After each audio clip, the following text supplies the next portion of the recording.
Welcome to the Geography of Gallstone Disease. Think of this as your personal GPS for the biliary system.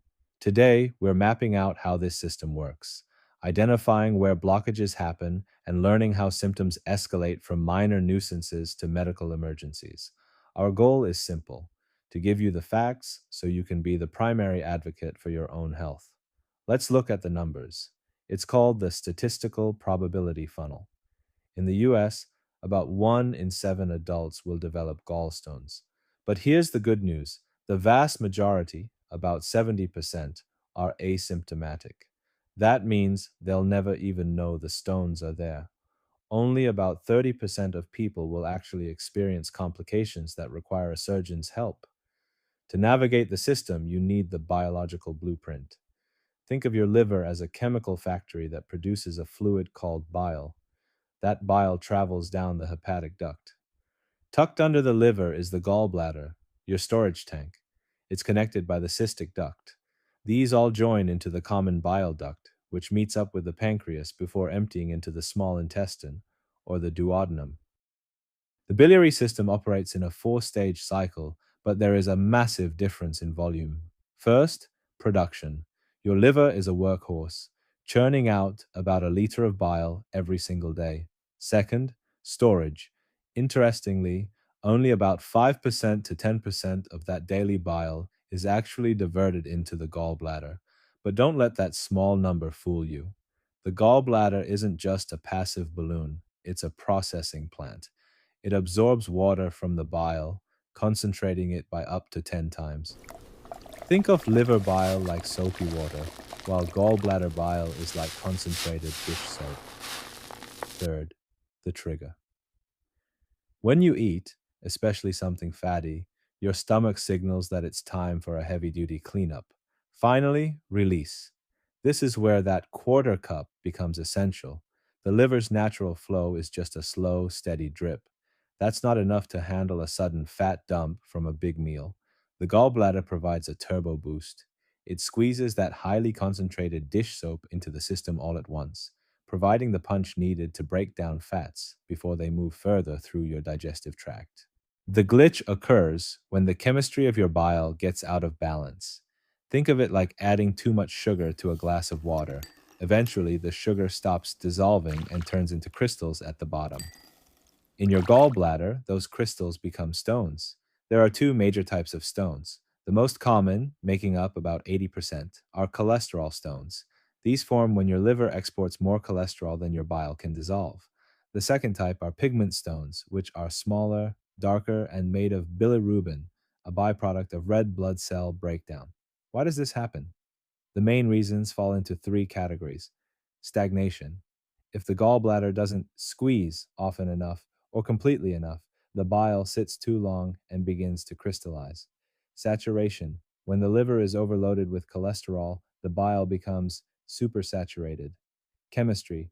Changes in your hormones or genetics can alter how well your bile keeps things in liquid form. So, can you avoid or slow this down? While you can't change your genetics, you can influence the stagnation and saturation factors. Keep the pump moving. Don't skip meals. Regular eating triggers the gallbladder to empty, preventing bile from sitting and hardening. Healthy fats, including small amounts of healthy fats like olive oil or avocado, helps ensure the gallbladder gets the signal to squeeze. Fiber and weight management. A high fiber diet helps bind cholesterol, and avoiding rapid crash weight loss prevents the liver from dumping a massive spike of cholesterol into the bile all at once. A key insight to remember: 95% of small stones that exit the gallbladder pass entirely unnoticed.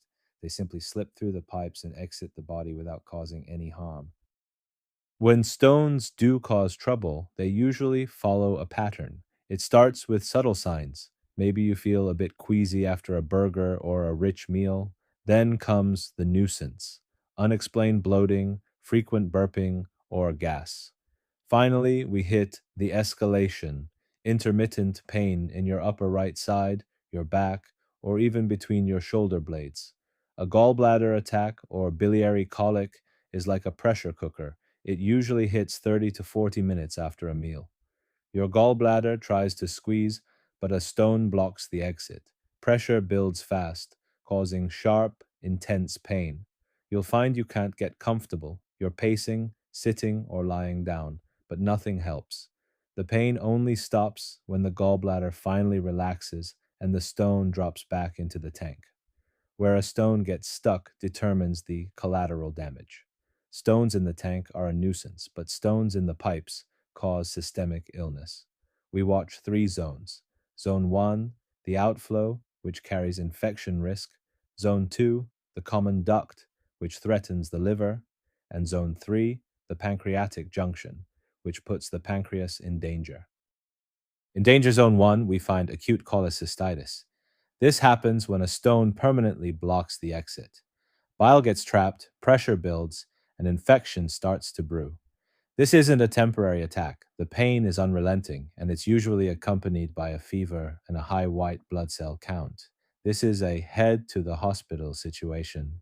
Danger zone 2 is choledocholithiasis. This is a blockage in the main pipe. Since the bile can't reach your gut, it backs up into the liver and spills into your blood. Look for three signs: jaundice, yellow eyes and skin, dark urine, the color of Coca-Cola, and light stools, clay-colored because bile isn't there to give them their normal brown color.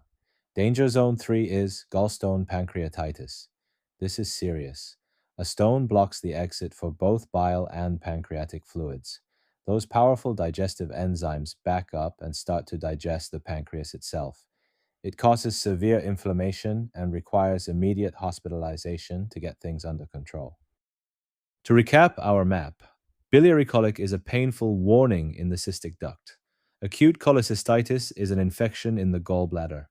Choledocholithiasis happens in the common duct and causes jaundice. And gallstone pancreatitis is a severe emergency at the pancreatic junction. Finally, you need to know the difference between a standard attack and a red flag. A standard attack is painful and involves pacing, but it usually fluctuates. However, ascending cholangitis is a life-threatening emergency. This is when a blocked duct becomes infected and floods your blood with bacteria. If you have jaundice, fever, and unrelenting pain all at once, don't wait. Call 911 or get to the ER immediately. Stay safe, and thanks for watching.